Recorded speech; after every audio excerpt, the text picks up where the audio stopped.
What's going on, guys? Today we're going to be talking about the Canon RP and if it's still worth it in 2022. The camera's over 3 years old, and you know, 3 years isn't that long, but 3 years is like an eternity in the technology world. So let's jump into it. The camera comes with a 26 megapixel sensor, and that will allow you to print decently sized images, as well as if you're using it for social media, then it's perfectly fine.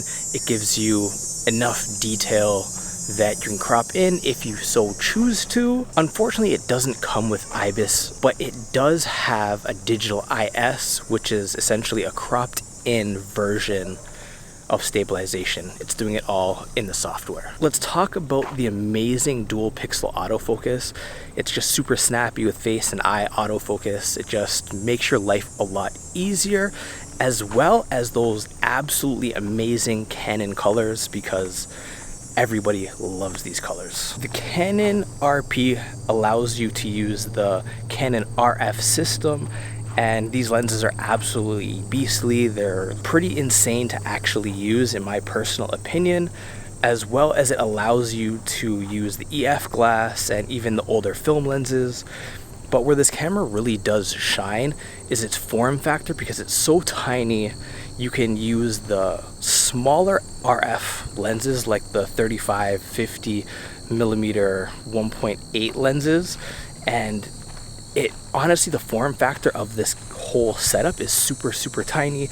You're more inconspicuous if you're going out to take some photos. It doesn't look like you're shooting anything too professional. The camera does have an EVF. Personally, I don't like using EVFs that much unless you're in super bright sunlight. Then obviously it's gonna help, but I just normally use the back of the screen, and I think it's perfectly fine. It does have a flip out screen, which is ideal if you want to record yourself like I am right now. You could just look on this side, check the framing and everything, make sure it's in focus, and you're good to go. The video sides of things are starting to show its age and lack. It does have 1080 in 24, 30, and 60 frames per second. The 4K is cropped in at about 1.7 times, and it allows you to shoot 24p, but the cropped 4K in this camera isn't the greatest. Like, yes, it'll give you more of a zoom in, but if you're trying to film yourself or anything that's really wide with a wide angle lens, you're gonna have to get a super wide angle lens, because it's not gonna allow you to, say, use a 15 to 35 and have a decently wide shot.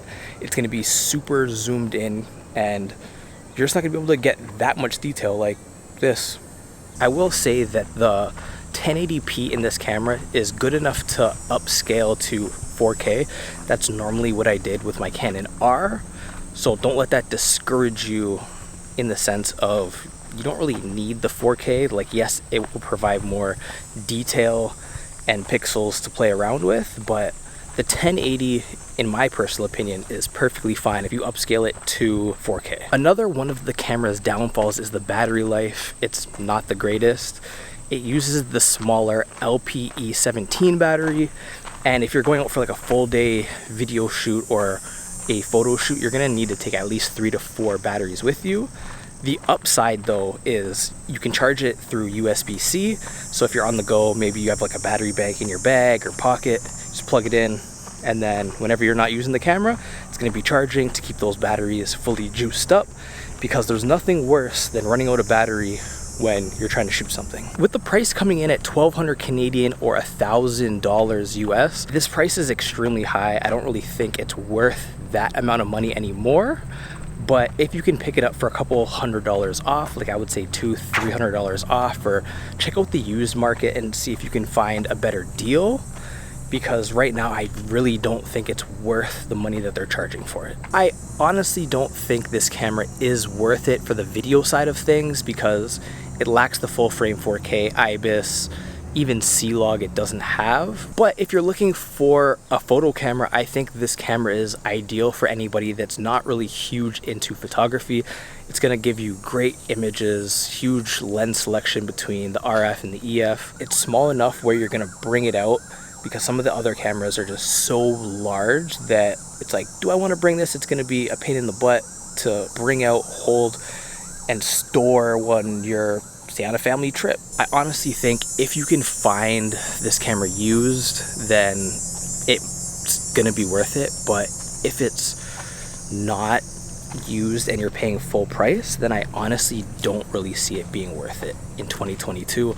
There's better options available. Just the cropped 4K and no IBIS is a deal breaker for me. If you're picking up a second camera, I think this camera would be ideal just based on the form factor. It's not going to take up too much room in your bag. If you're looking for a camera just to take photos of your kids running around, you know, your family, or just some social media photos, this camera is definitely gonna help boost those images. And I think it's ideal for just social media creators in general if you can pick it up used. That's pretty much it. So if you did like this video, please don't forget to like, comment, and subscribe. And what camera are you currently using? Or maybe you're just using your iPhone or Android device. Leave that in the comments down below. And until the next video, peace.